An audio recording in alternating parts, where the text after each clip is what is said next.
All right. So why do some real estate investors, why are some successful and why are others not?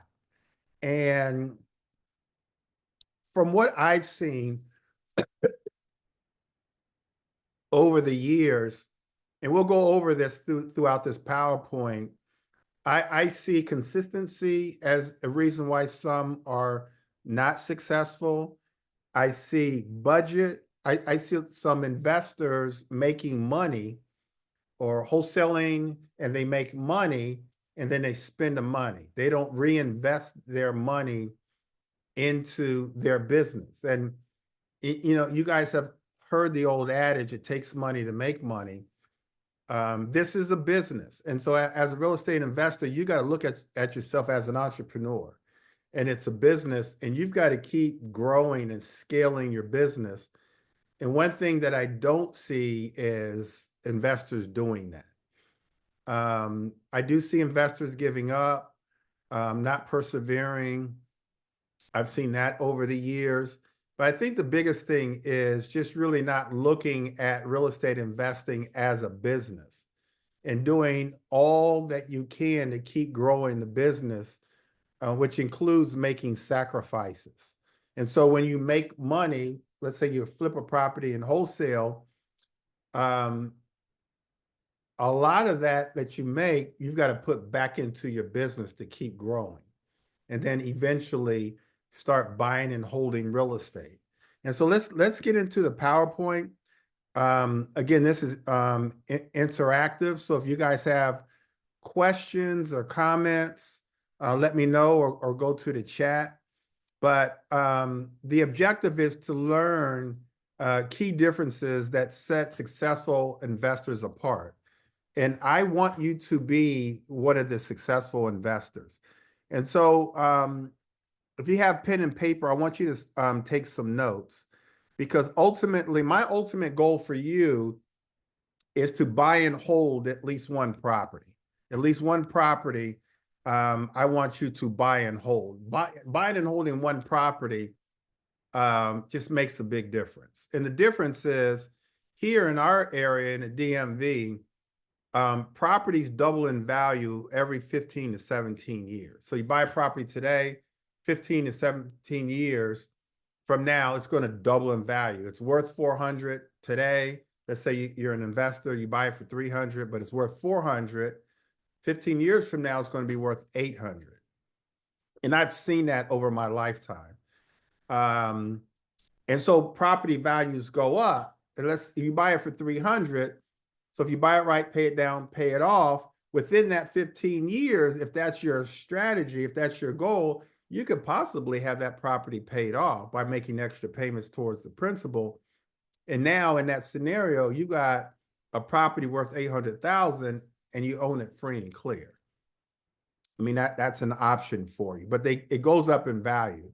But then also you continue to get the cash flow. And that's why we're here. That's because real estate investing can really make you wealthy, and it's the gift that keeps on giving. And so if you haven't really gotten into investing, you want to jump in. You want to get in, learn as much as you can, and then start accumulating assets. That's what it's all about. Real estate investing is not necessarily about wholesaling real estate or even fixing and flipping real estate, because that's active income.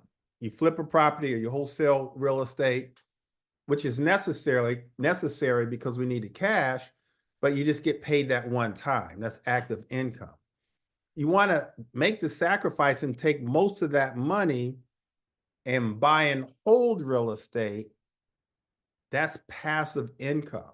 We want to buy assets that gives us passive income, but then also grows in value through appreciation. And so we want assets. And so you've got to have the right mindset. Write this down. Mindset plus skill set equals assets. Mindset, so we got to have the right focus We've got to have the right focus. So we've got to have the right mindset. And then we've got to have the right skill set. We've got to learn this business. We've got to learn the business. We've got to be in an organization or a group or a community that's going to help us learn. So we've got to have the skill set. And then with the right mindset and the skill set, we'll be able to obtain assets. Any question, you guys? All right.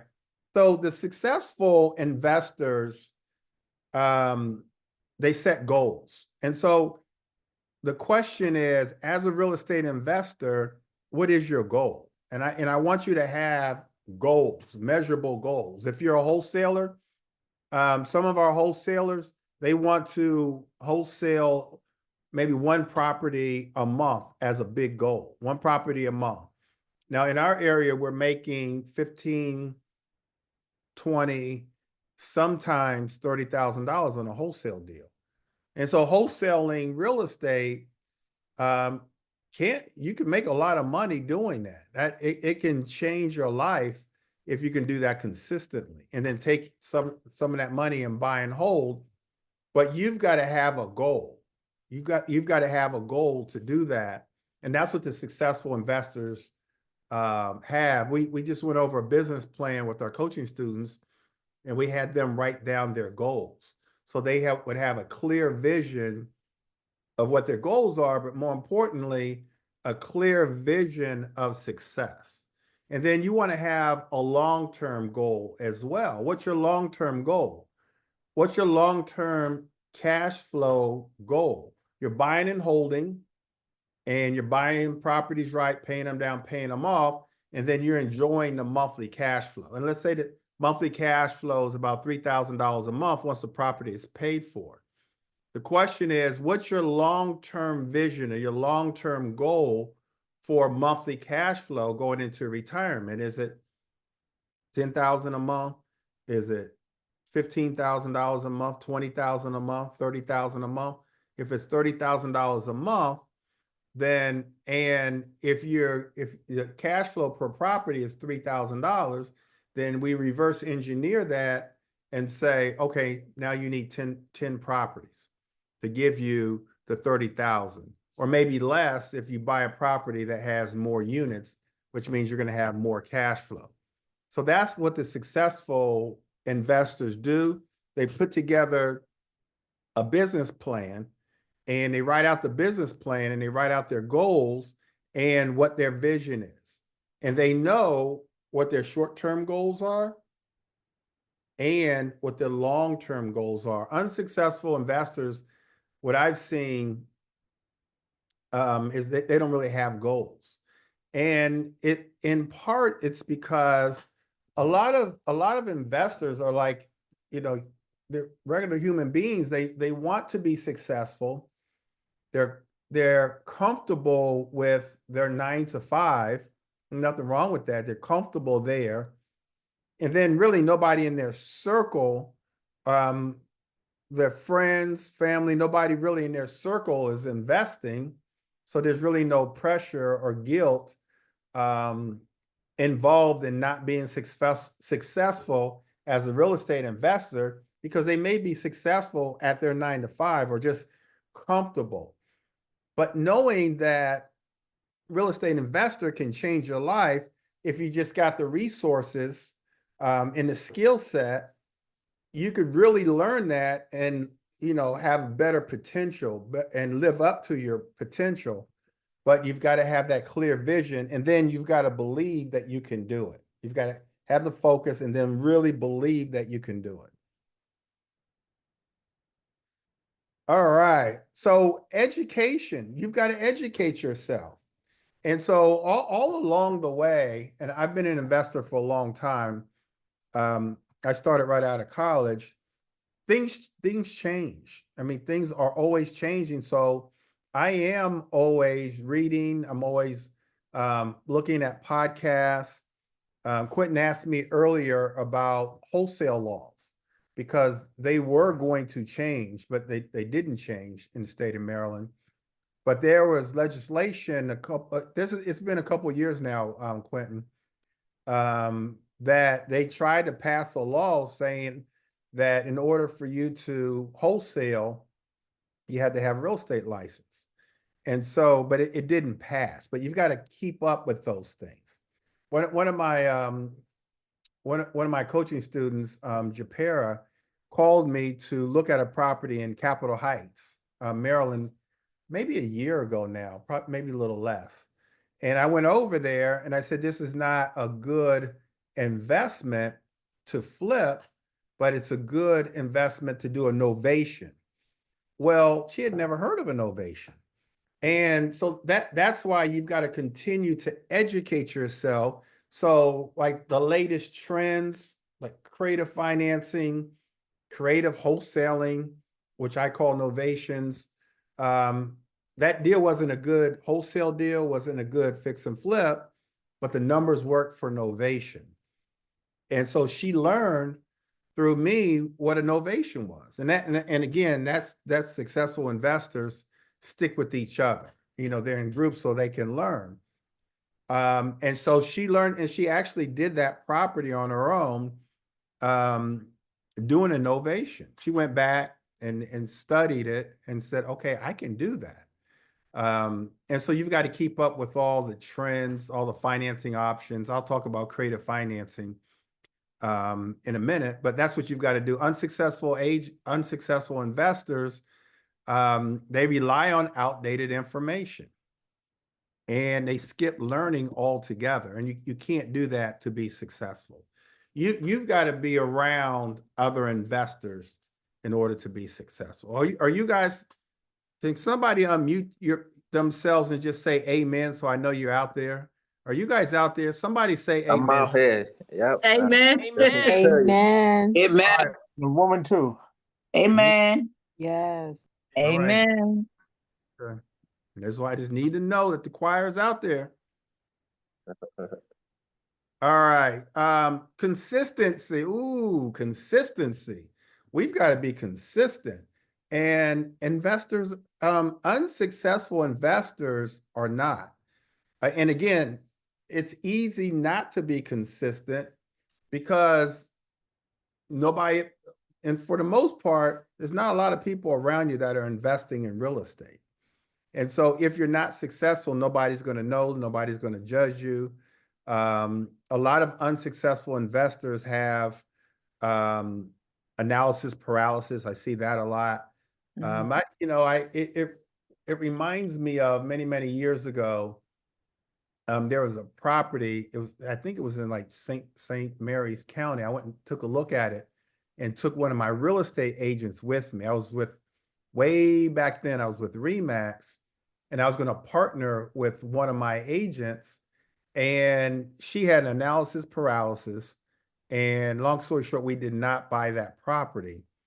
Somebody else bought the property, flipped the property, and made a sizable amount of money. And, I just kind of remember just being a little upset because she wouldn't help, and I at that point, I needed someone to partner with, and she said I would partner, and then she got cold feet. And you can't make money being scared. Like, you've got to take action, but you've got to take action in a way that you've done your research and you minimize all the pitfalls and all the mistakes, and you minimize the risk, so that when you do invest, like, I feel more comfortable investing in real estate than I do going to the store buying a suit. That's how comfortable I feel, because I know my numbers. We went over the Mayo formula last night with our coaching students, so they're getting used to the numbers. And as long as the numbers fit, I was going to say you must have quit, but as long as the numbers fit, you go ahead and buy that property. You pull the trigger, you do it. You've minimized your risk. We say in real estate investing, you make your money going in, or you make your money when you buy the property because you bought the property right. And number one mistake that investors make is buying properties wrong. And so when the numbers work, you take action. and you go ahead and buy that property. Preach, Reverend Bennett, preach. I knew that was gonna get you speaking, Dana. You gotta take action, right, Dana? Yes, indeed. All right. All right, so let's take action, you guys. You can't sit there and say you want to be a real estate investor. You cannot sit there and say you want to build wealth and you want to be wealthy and you do nothing about it. Like you just sit idly by and watch everybody else be successful. That cannot be you. You've got to take action. Tonight you're taking action. You're on this webinar, you're taking action. But after this webinar, you want to take some of the things that you've learned tonight and continue to learn more. Maybe even join a coaching program, whether it's my coaching program or another, and start investing in real estate.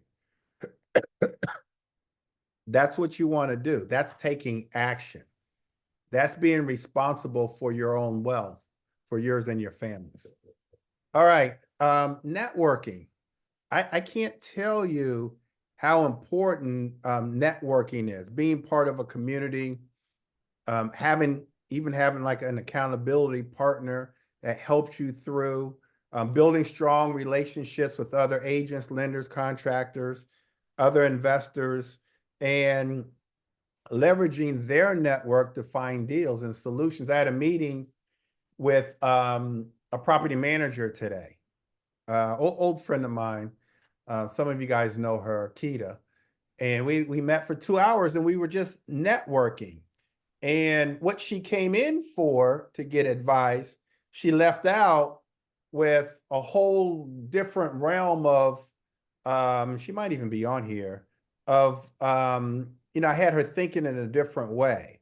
And I had her leaving thinking of another business opportunity other than what she came in to talk to me about. And so networking is important, you guys. You've got to talk to people and you've got to talk to like-minded people. It's just so important. Unsuccessful people, they don't do that. They don't network. They think they can figure it all out themselves. And they try to do it by themselves. And you can't do that. We all need each other. I need you guys. You guys need me. I love getting into conversations about real estate investing because you may have read something or know something and we bounce ideas off, and at the same time we're motivating each other, and that's what you've got to do. And so we need effective networking. You need that. I need that in order for us to be successful.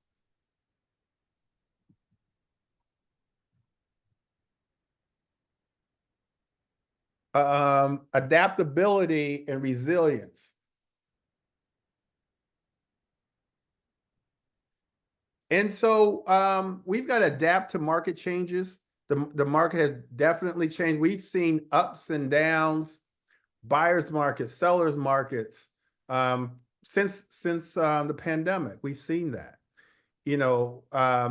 We're in a down market now. The Fed is meeting next week to see if they're going to lower interest rates, but they mentioned last month that they're only going to lower interest rates twice this year, which is not going to be enough to change the market.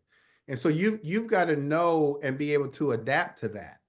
And so because of that, what that tells me is this is a good market to buy and hold properties, because the millennials and the Gen Xers, they're not buying properties. What are they doing right now? They're renting. So it's a good market to rent. And so even if you're a wholesaler, you're wholesaling to investors that are buying and holding. And so I want as many buy and holds now because I've got people, I will have people knocking at my door wanting to rent. It's a good market to rent. But you've got to know, and you've got to adapt. And then sometimes things go wrong. There's failures, but you're learning. I've got a really good buddy of mine who probably makes 7 figures, well into the 7 figures. a year flipping properties. And he told me he told me a few months ago he lost on a deal $100,000. He lost $100,000. That was a major setback. But overall, if he made seven figures and lost 100,000, he's still way up. And he looked at that as a lesson learned. And obviously, he didn't give up.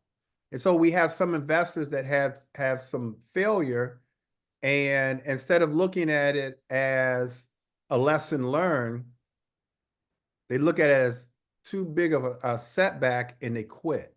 You can't quit. You can't quit this business. There's too much gold at the end of the rainbow.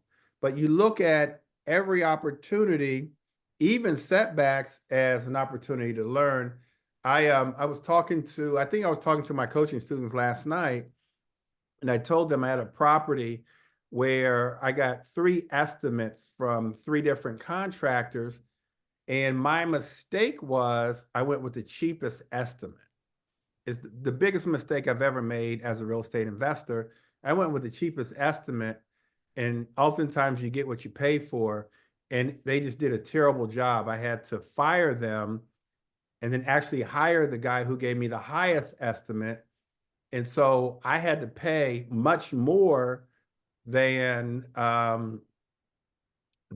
would have originally had to pay, even if I would have chose him. And I lost money on that deal. Like I lost money, but it was a learning experience. Never choose or necessarily choose the lowest bid. You've got to look at their experience, their referrals, things like that. And so we learn. And so you've got to be resilient as a real estate investor, but never, ever give up. Always look at a setback as an opportunity to learn. Can I get an amen? Amen. All right. All right. Valerie's with me. Amen. All right. I guess. I mean, it's a slow amen, but amen. Okay. All right. I'll take the slow ones. I'll take the fast ones. It's and a the slow one. It's a slow one, but it's Oh, true. them slow ones sometimes are the ones you need. Hey, Greg, Go ahead, Valerie. I have a question in regards to some of your students or previous students who have shown to be very successful. I've heard you mention, as well as Keith say, all it takes is one to just get one. But I know of several who have acquired more than one and then some duplexes all within a year. Is there some type of, how are they able to do that versus what you say, just get that one to get started? If I wanted to do that, what would I need to have mentally in my head? I would say, and let's get Dana to chime in because he's one of the coaching students that you're talking about. But I would say just everything that I've talked about, just the perseverance, the vision, the goals, all of those things. And so now you're in the program, just being consistent. You've got a big list to market to, just being consistent with that. Because I think what Dana would say is he was really consistent with driving for dollars. And he knew that he wanted to wholesale and then buy and hold. And so just being persistent. And so I think that would help you. You want to chime in, Dana? And I also want to know, before he chimes in, what's the financial aspect of that discipline and so forth? And Dana, you with us? Yeah, Greg, yes. Yes. And what would you say to her question? Greg, I had stepped away to wash some dishes and I missed what Valerie said. I couldn't hear. Valerie is saying that Hey, over the Dana. last, she's saying over the last couple of years, we've had a lot of successful students, including you. And she's seen some of our students buying 1, 2, 3, like you, properties, in a year's time. And what do you think your why do you think that you've been so successful and others? For me, I can speak for myself. I can bestly speak for myself. Is that one is that I attended everything. Once I decided I wanted to do it, I attended everything I possibly could that you gave, all the class, all the seminars, all these sessions, and learned. And then once I learned, I started action. And as I was learning, I started action. And then when I got my first wholesale deal, which wasn't a lot of money, but it gave me that boost. And then once that happened, it was on. So my wholesaling allowed me to buy the properties that I have now. And that came from learning how to negotiate, because I could have wholesaled those deals and came out with a lot less, but I paid close attention to you in the way that you negotiate, and I learned that, and that's kind of how it happened for me. And so what advice, so Valerie's been with us for a while. What advice would you give her? Well, Valerie, are you struggling? Is that what's going on? Do you feel like you're struggling? Initially, I think I overwhelmed myself with jotting down a lot of addresses, because my Okay. method was to do the driving and That's what I finding do. those addresses, those properties, as Uh-huh. opposed to narrowing down a specific area and focusing on what was happening and what was changing, and just staying consistent with that particular area. So I'm not sure if the area, so there is something to focusing in.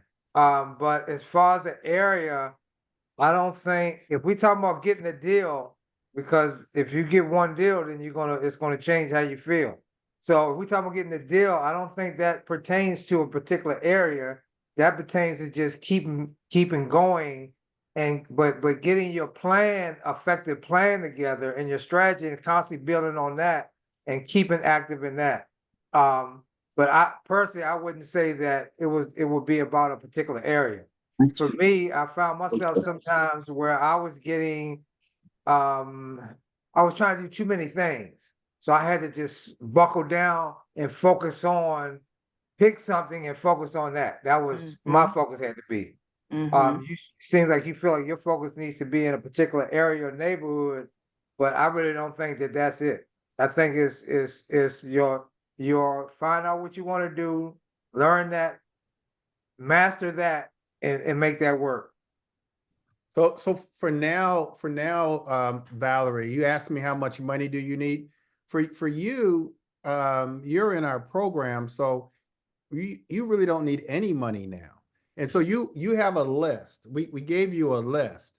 And so with that list, you can call them, and I would set a goal every day. I'm going to call maybe 30 people today. Because right now you have a list of 200. Eventually you'll have a list of 1,000 that we're going to give you of Right. our predictive data list. And so your mindset has to be, I'm going to call maybe 30. But then Mhm. also with that list, you have emails. We set up email marketing campaigns.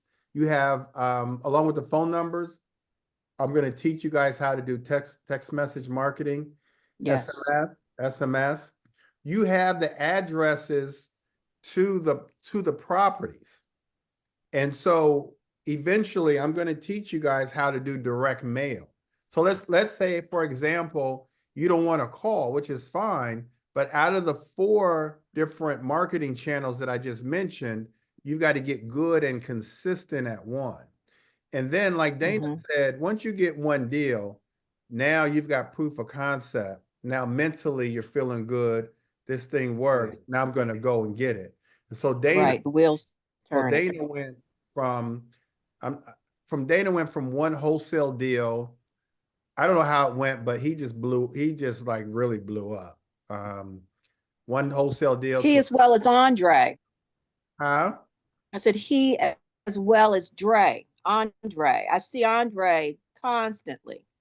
But I think I think when I think of those two, I think of mindset. And I think Yeah. of goals. And I think of your big why. What's your big why? What's your big motivation? And speaking for Dana, his big motivation is he wants to quit his service business. And he's highly motivated to quit his service business. So every single day, he's looking for properties and he's finding them every single day.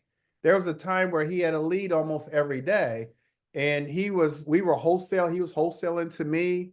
And so, so at least one of my properties, which I still have, I bought from him, and then him and I wholesaled a couple deals together.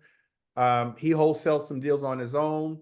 We had a shadow event where I showed the team properties, and I showed the team auction properties, foreclosures, and Dana bought one of those. And so Andre, Japera, I mean, there's a bunch of them that have bought properties. And I think the common denominator is kind of what I talked about in the beginning, just the mindset and the focus and taking a little baby step every day, like every day taking a little baby step. And I think if you keep that focus, you have your goals and know your big why, like, why am I doing this? I think you'll be successful. And then obviously with the guidance that you're able to get from us, it just helps out. So hopefully Absolutely. I appreciate it. All right. Thank you. No problem. So financial discipline, you guys, you've got to know that. And so the successful investors have the financial discipline, know that there's other options. You can buy properties the conventional way. You can use a hard money lender. A lot of our investors have used Andre, Japera have used creative financing strategies. So I taught them how to do seller financing, which was my very first property at 23 years old. I did seller financing. So how to do seller financing, how to buy a property subject to the existing mortgage, a sub 2, lease options, all of these things, the Burr method. I'm missing a couple, but novations, all of these things, you've got to be able to think creatively and not just buy properties the traditional way. Because buying properties creatively, you're saving a lot of money.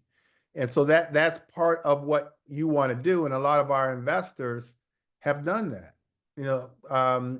One of our investors, Andre's, kind of made it an art to doing subject to. And we've had some other opportunities to do creative financing, but you've got to learn how to do it and know that it exists. Many of you guys went through my 4-week course. I think that was last week. Time moves so fast. Was that last week or the week before? I don't even remember. But week before. And you learn what creative financing is. And so now when you come up against a property and the seller owns the property free and clear, you should know the first thing to ask is, will you hold the financing? Will you be the bank? Can we do seller financing? If the homeowner has a lot of equity in the property and they're distressed and they have a mortgage, the first thing you should be thinking about is, maybe I can buy this property subject to, keep the existing mortgage on the property, take over the property, take over the mortgage, leave the property in their name so I don't have to go out and get a loan, and then negotiate the rest. Maybe give them $10,000 up front, $10,000 when I sell the property, or however you want to structure it, or even get them to hold a note, do a hybrid. But the successful real estate investors, especially in this market, they're doing creative financing strategies. They're not going out getting a 7, 8, 9% interest on a conventional loan or DSCR loan. they're taking over a 2% interest or 3% or 4% when someone bought the property, say 10 years ago, or even 5 years ago, but they need to sell their property. You're taking over a mortgage with a much lower interest rate. So the successful real estate investors understand those things. Unsuccessful investors don't. So they miss a lot of deals. Any questions about creative financing? All right, so this is kind of what makes or breaks an investor, I think. Is this one right here. You've got to know your marketing channels. And the successful investors, you guys, the successful ones, they're marketing, they're finding deals. They have a marketing strategy. Unsuccessful investors, they don't have a marketing strategy. And they're not consistent with their marketing. You've got to have a marketing strategy, and then you've got to be consistent with your marketing strategy. And as an investor, that's the number one thing. The investor that can find the most deals is going to make the most money. It's just as simple as that. The way we find deals, we talked about it earlier, auctions. So we go to auctions and we find properties. We also are using AI tools to find properties. I've got an AI list. Many of you guys have seen my list. This is a list that I get, and it's updated every 30 days. And this is an AI generated list of homeowners that need to sell their properties within 30, 60, 90 days. And so with this list, you can send direct mail to them because we have the property addresses. You can call them or do SMS because we have the phone numbers right here. You can do an email marketing campaign because we've got the email addresses here. And our coaching students get this list free. But we use some AI tools for our marketing. But we want the best data, and the best data is AI generated data. And so we're doing direct mail. We're doing probate. We love probate as well. Social media. We've got to get the word out. You've got to get the word out. So social media is important. And then we focus on 1 or 2 marketing channels and be great at it, dominate it. Be great at 1 or 2. Start generating leads. And then once we start generating leads, now we're adding another marketing channel and then another marketing channel. Unsuccessful investors, they don't do that. They don't do that. And that's what you've got to do. You've got to have the mindset that I'm going to do some type of marketing every single day. Something. You want to be doing something. Or no, like when I was a young real estate investor, I had postcards going out because I was busy. I was also selling real estate. And so I knew that I had postcards going out once a month. So it was like set it and forget it. Set it up, was going out automatically. I was just fielding the calls. I had a Google Voice number set up that went to my live answering service, patlive.com. And I was just, so I did that. And then I had virtual assistants, and I still do, making phone calls for me. They was calling a list. And so I had all those things set up, so I didn't have to do it because I didn't have the time. And then I was just running the appointments. And you've got to set up a marketing plan, and we can help you with that, and then be consistent, but start off with 1 or 2 marketing channels, and then go from there. But marketing is the key, you guys. You got to generate leads. It's a business. And like any other business, the business owner that can generate the most business, the most leads, is going to make the most money.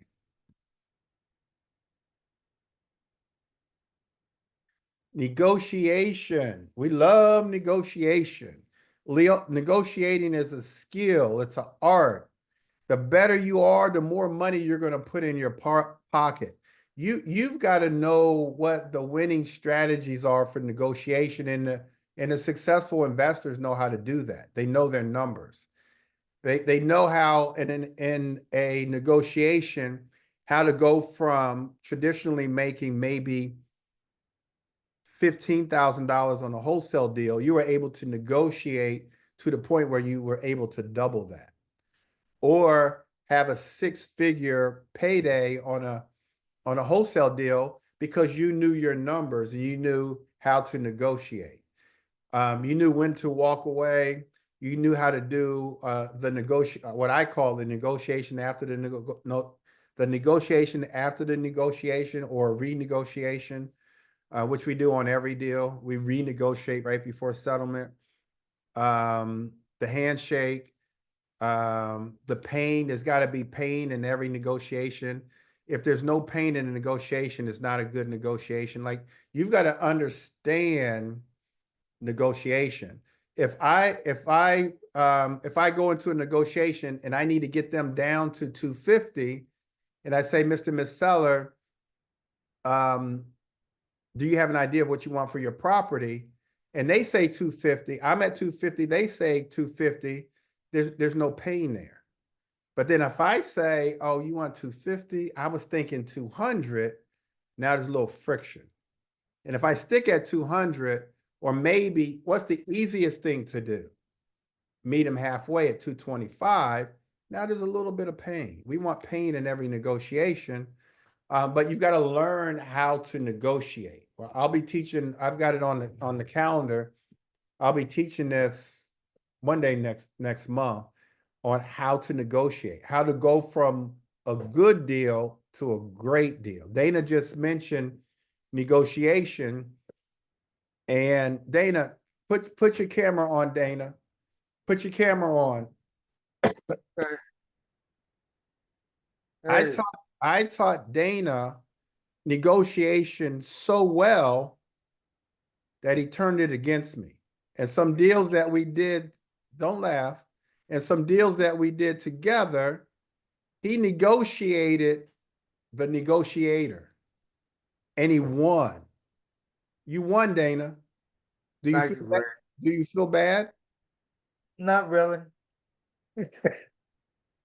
That's the If I truth. have to be honest, not really. Only because, Greg, you taught me that, and I watched you, and that's how it's done. Man, I wanted to make a comment real quick, Greg, because I just want everybody to know you can negotiate yourself right out of a deal. You don't You want can to go negotiate. too hard and Yeah. not know how to do it, and you can negotiate yourself right out of a deal. That's true. That's true too. So it's You an don't want art to it, to like Greg said, and I learned from you, Greg. So that's my suggestion, is to study that with the master. So the successful investors know how to negotiate, and the unsuccessful investors don't. So you got to learn how to negotiate. That's one of the things I teach my investors. Calculated risk. There, there's risk involved in investing. I mean, with anything, there's risk. So there's risk involved. We minimize the risk by doing our due diligence, by studying the deal, doing the math. We help our investors. We do the math for them. We help them write contracts. We have an investor services department where we help our investors. And so we minimize the risk. So there is no risk, really. If generally speaking, when our investors come to us and we bless the deal, they're going to make some money. And so unsuccessful investors, they're risk adverse. They take sometimes unnecessary risk. But with real estate investing, there is some risk. There is some risk involved, but you minimize that by knowing exactly what to do and when to do it.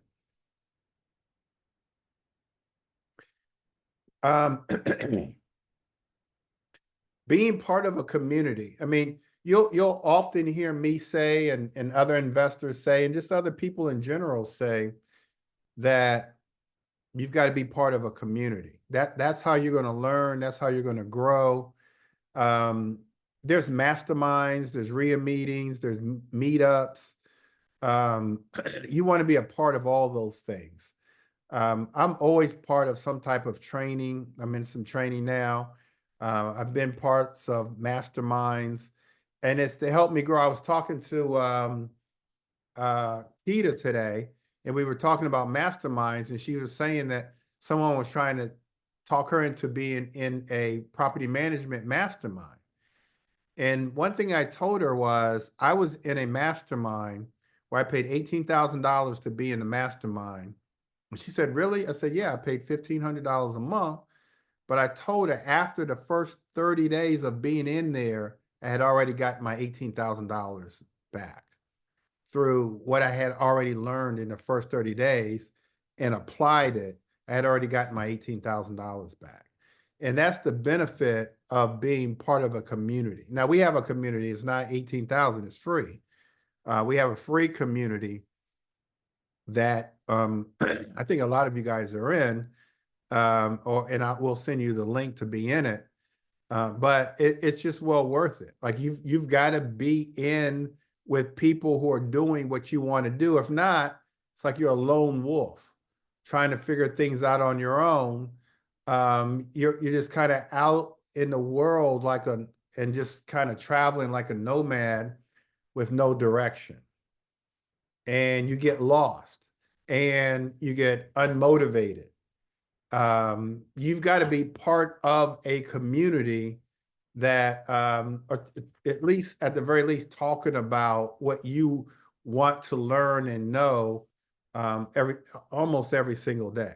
And so community is what you need to be a part of. What I see is a lot of investors not being part of a community, just trying to figure things out on their own. And it's just too hard to do. In our group, we have accountability partners. You know, we have our community, we have our group. You know, we have all those things that's going to help you be successful. And that's how you become successful, you guys. All of these things that we talked about is what you need to do in order to be successful. I mean, it's just, honestly, it's just that simple. All right. So in conclusion, you've got to define your goals. Like you've got to start thinking about what are your goals? As far as a real estate investor, what are your goals? Do you want to buy and hold a property within the next 12 months? Is that part of your goal? Do you want to start wholesaling real estate? Do you want to partner with someone and flip properties? Like you've got to know what your goals are because that's your vision. That's your vision. You've got to get your mindset wrapped around that. And like I said before, mindset plus skill set equals the assets that we all want. And so you've got to have the mindset and then you've got to learn the game. And then because of that, you'll get the assets. You got to build your knowledge, that's your skill set, and then take action and connect with like-minded people. That's what you've got to do. And so all of these things is what's going to help you be successful. Do we have any questions, you guys? Let me check the chat. Any questions? See, Millie says, are we leveraging their need to sell against urgency? Millie, what do you mean by that? I'm not sure what section you were That was talking. in negotiating, when you were talking about negotiating. When you said creating a win-win and you don't have success unless there's some type of pain. Yeah. So I was saying, so basically we're leveraging their need to sell against the urgency of time to like offload the property or. Yeah, and especially once we know their motivation. So once we know their motivation, why they want to sell, now we can start talking about how we can help them, especially if it is urgent. So yeah, so you're right. That's what we do. That's what we do. And then like Dana said, we don't negotiate to the point where we talk ourselves out of a deal. We just want to get the best deal for ourselves. But generally speaking, the best deals are when both parties, even if it's pain involved, the best deals are when both parties walk away satisfied. Those are the best deals. Hey, Greg, I got a question. Go ahead, Travis. Hey, you said, correct me if I'm wrong, you started investing right after college when you were 23, right? Right. How long did it take you to buy and hold your first property? And so for me, it was just right away. And so I read an ad in the Washington Post classified section about this condo in DuPont Circle. I was living in DC at the time in a section called Adams Morgan. And so I went down there and just negotiated a seller financing deal and they took it. And so back then it was a lot easier getting financing, even though they financed me for the first 2 years. And so that's just how it was. I just went, I took action and I negotiated. I felt like I had nothing to lose. And it seemed like a good deal to me. Obviously, I didn't know then what I know now, but it seemed like a good deal and it was a good deal. And so just like right away. And it can happen for you right away. Sometimes it takes, a minute. I always tell the story about the guy in Philadelphia. It took him 6 months to get his first deal. And then once he got his first deal, every month after that, he got another deal and he quit his job. And now he's a full-time investor. That's one of my goals, be doing this full time. And so it could definitely happen. It could definitely happen. All right. Any other questions, you guys? Is there anything I can help you guys with Yes. that's going to help you? Go ahead, Quentin. What is novation? So novation is to novate means to replace. And so I'm going to go on a contract with a seller. I'm going to get an end buyer, not a cash buyer, but an end buyer to replace me in the deal. And so on a wholesale deal, we're putting a motivated seller under contract and we're getting a cash buyer to buy the property. Now, because we're getting a cash buyer to buy the property, we've got to put the property under contract using a formula, 65% of the after repair value minus repair costs. And then we assign that contract to a cash buyer at 70%. Now, when looking at a property, you might not be able to put it under contract at 65 or 70. You might have to put it under contract at 75 or 80, which a cash buyer is not, you can't assign it to a cash buyer. So let's just say it's 80%, which is not a good deal. But if you can buy it, if you can sell that deal to an end buyer who's going to live in the property, now you could sell it to them at, say, 90% of ARV instead of 70% of ARV to a cash buyer. That's what a novation is. Putting a property on the MLS as a wholesaler, putting it on the MLS with the seller's permission and selling it to an end buyer who's going to buy that property for more money than what a cash buyer would. That's what a novation is. And then they're going to replace you in the contract, and then you already have a separate contract with the owner of the property. It's like you guys are partnering. You're going to give them what they want, even though it doesn't necessarily constitute a regular wholesale deal. You're going to still give them what they want, but they're going to allow you to put that property on the MLS and sell it to an end buyer versus another investor. Okay, so in that scenario, your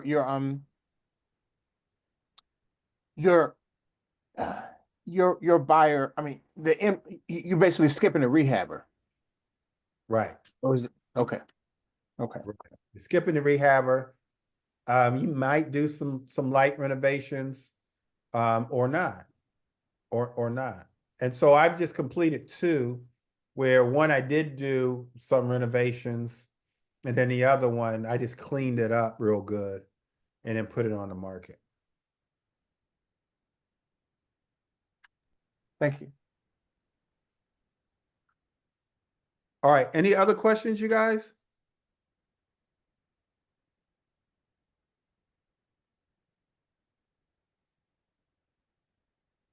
All right, so your next steps are to join a community, hopefully our community. Continue to come to these weekly webinars, they're free. I also do a 4-day course. I do have a coaching program that's discounted this month. And go to the networking events. That's how you're going to succeed. When I started investing, there weren't any like network events. There were no coaching programs. Carlton Sheets sold some information on TV, infomercial, but that's all there was. And so it made it a little difficult. But as time went on, where investor communities started evolving, it made things a lot easier.